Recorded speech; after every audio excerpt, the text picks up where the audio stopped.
Hello friends, today we will be doing a basic walkthrough MySQL on Windows. Uh, this session episode will focus on part 3. So let us get started. Let us start command prompt, and with the command prompt I can log into MySQL with the MySQL command. Let me get some of the highlights of what we are doing in this session. In this session, the walkthrough part 3 is we are creating a table which is address table, and then we are entering some data into it, and we are putting some primary keys. Then we are creating a sec another table. Then we are creating a trigger on the table. We are entering data. We are then modifying the data, and ultimately we are going to retrieve the data through the SQL statements, and all this is all about it. And it should be about I think the range of 15 to 20 minutes in between somewhere, right? So let me first of all connect to the SQL. Let me connect to MySQL first. So there is MySQL command comes with the MySQL with the user ID MySQL minus U is user ID, and root name. Like MySQL never minds if you put it as close to it, or give a little bit separate. Then minus well, actually before that I would like to mention sample, SAMPLE. If we don't do this one, sample it is the database name. If we don't do this one, then when it goes inside the interactive session, then we have to use sample semicolon, right? So rather than this one, password will be given here on the prompt. So minus p means ask me back for the password. So 1 2 3, and this is our password. So we are already logged in, and let us see which commands require. Like I will try to add these lines along with our into the editor. Along with the doing the work, I will add these commands also in the editor, right? So where is my editor? Oh, over there. So in the editor, this is the create table command, and I think this should work straight. Without semicolon it won't go in. So yes, semicolon is required at the end. So second thing we are going to do is to create a primary key. So now the primary key can be included in the definition also. Most of the relational databases allow the primary key at the table creation time, right? So, but I have intentionally left it out so that you guys will have some experience this way as well, right? This way means that doing this one, creating the key, primary key separately with the standalone command, right? So let me put it this way, and it will create okay query. Okay, so means we are good. So I'm saving part 3 and then yeah, .txt file. So yeah, okay, and then let us go for the next one.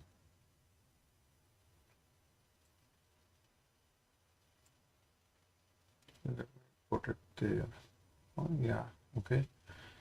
So what is next command? Next command is we are inserting data into the table, and let me get it all those commands together.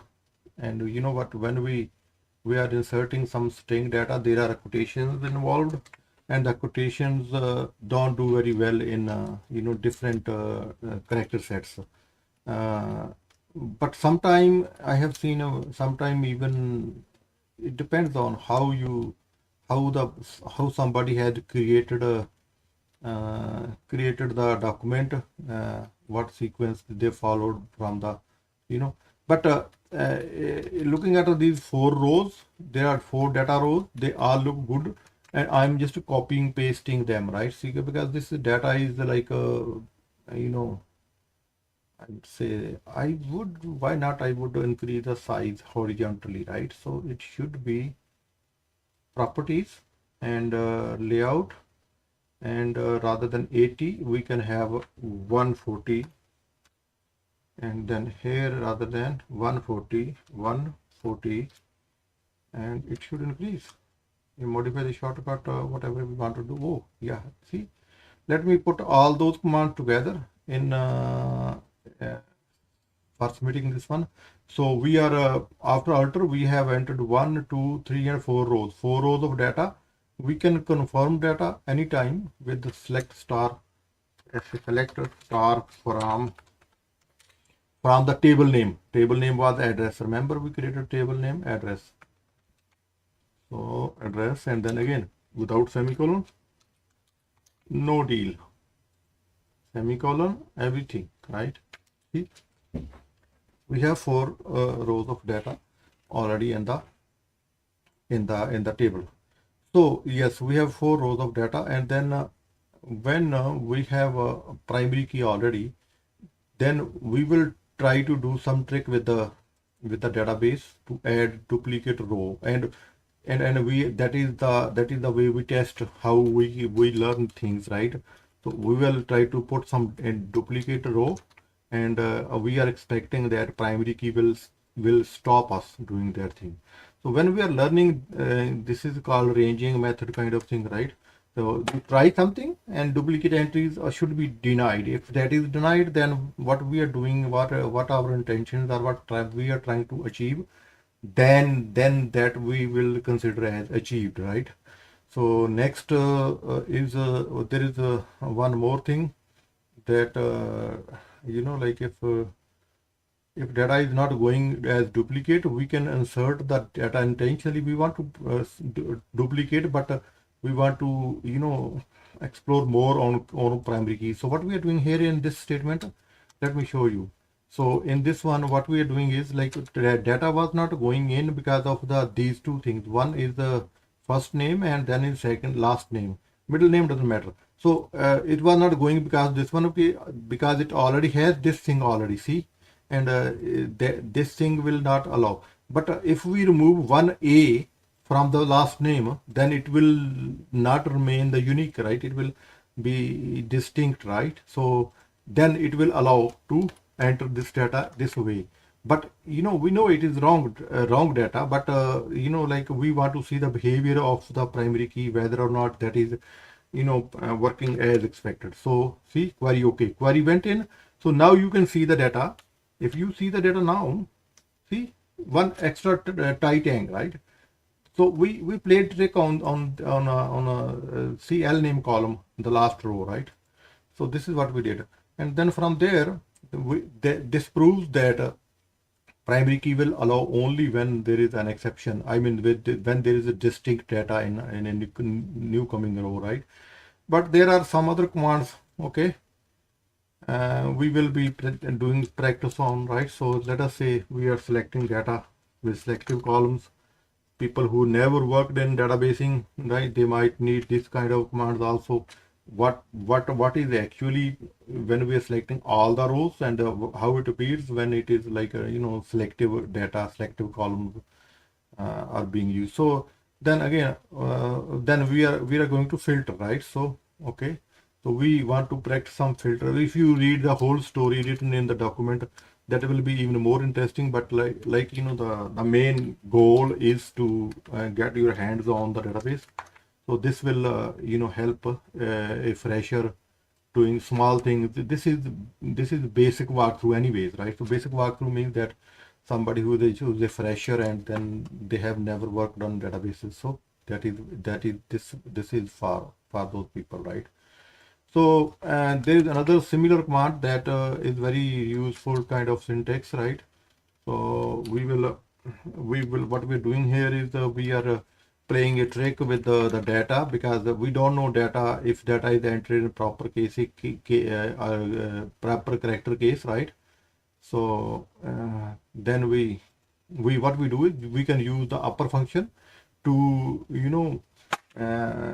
virtually change, actually to do, you know, pre what we call it, pre comparison transformation of the data, and then we compare with that capital letters. If you see this command is very useful, and in many cases when the DBA or when the programmer is not very sure that, you know, which uppercase lowercase we have got the data in, because data is in the table, but we want to see if that is available. So we want to do some kind of insensitive search. In that case, upper function or lower function can be used in equally, right? The way we want to do it, we can do it, right? But then there is another example of the SQL query that I would like new people to, you know, just to get familiar with this one, you know, how it works.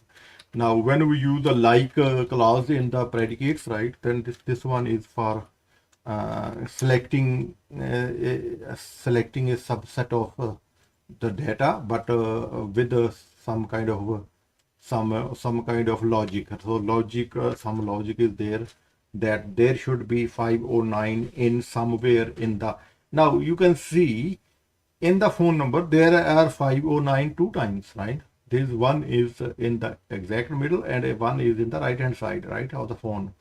So yeah, it should be anywhere. Well, you know, like it doesn't matter, right? If you want to try with the C 19 or 419 or kind of thing, then it will work same way, as you can put your implementation there, right? So this is good up to there, and then we are what we will be doing. There will be many situations and everything. Okay, so there is there is some story in the document. We prepared that story just for, you know, learning purpose. That the guy was doing the work, and then somebody called in, introduced somebody, and then said, okay, please help him finding a job. And because the guy was busy, so he just put it data. He kept doing the data in, and he saved something for that person. And again, instead of the column of address, he didn't ask for the address. He said, okay, well, you know, I will put clue inside the data, so that next time whenever I want to retrieve his information, we can get that one from the table. So this way, this row was the last row. This is the one that is entered. This should be should serve as a reminder when we will look at the data later on, right? See, there is this David D. Walker, which is exactly in the middle of the database and the table. So in address column, it is written that promised to help with the job, right? So this is just simple story. Let us move further, and then see, assume that there are a couple of days later we want to find out the data, but because it's not in front of our eyes, right? So it's not in front of our eye means that it's not we are not talking about today, we are talking about a few months later when we forgot everything, and what was the data entered, and how can we find it out. So we will try something like this statement, right? So what we will do is we will try to find that maybe we put promise in one of the columns, but we forgot the column name. Let us try middle name. Maybe sometime what happens, the middle name is usually empty, and we might have written something promised. No, empty set means there is no data for the middle and middle name, right? But again, if we try to get the same thing from the last column, then maybe we can find something. So let us try that way. If we remember some from there, that, you know, we want to reach the person and try to help the person, right? So that number can be obtained by, you know, getting the data. That is the purpose. And the guy is now little you know, curious to, you know, get the information. So once the information is available, then we can do little bit help for the person, right? So let us put it the new query. Last time we searched from the middle name, but now this query is searching from the address. So yes, we found it in the address, but actually we needed only a first name, last name, and phone number and cell phone number, right? So that is what we got, right? So this session completes here, and I hope that this gave some idea how we run the queries and how the screen looks like. Every database has some output different way. For example, this one greets you with some feedback like one row in the set of this and that. They have different language, different dialect, that for the feedback. So these things we will just get familiar with. And for this session, this is complete here. We will meet in the next portion, sorry, next part of the walkthrough. So please try to like, share and subscribe. With your comments, if you can do that, will be a great help. So, a help in the sense that we can prepare better way for your use, right? So thank you very much. Have a nice day.